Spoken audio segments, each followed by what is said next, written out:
हज़रत अली रज़ी अल्लाह ताला ने फरमाया, झूठा हलाकत में मुब्तला है और जो इससे दूर रहा वो निजात पा गया। दनाई से तमाम कामों को दुरुस्त किया जा सकता है और जहालत से हर तरह की बुराई पैदा होती है। जहालत ऐसी बला है जो ज़िंदगी को मुर्दा बना देती है और बदबख्ती में गिरफ्तार रखती है। कामिल ईमान वाले हो जाओ, यह जन्नत का रास्ता है और दोज़ख से नजात का भी ज़रिया है। ज़िंदगी में अगर बुरा वक्त ना आता तो अपनों में छुपे गैर और गैरों में छुपे अपने कभी ज़ाहिर ना होते। दुनिया बदबख्तों का घर और जन्नत परहेजगारों का मुकाम है। झूठ से आखिरत में जहन्नम का अजाब हासिल होता है।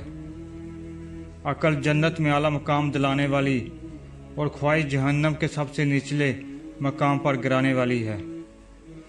अगर मुझे तकवा का कुछ लिहाज ना होता तो बिलाशुबा मैं अरब का सबसे चालाक शख्स होता। चुगलखोरी से बचो, क्योंकि ये दुश्मनी और कीना को परवान चढ़ाती है। लोगों के साथ ऐसे पेश आओ कि जब तुम मर जाओ वो तुम पर रोएं।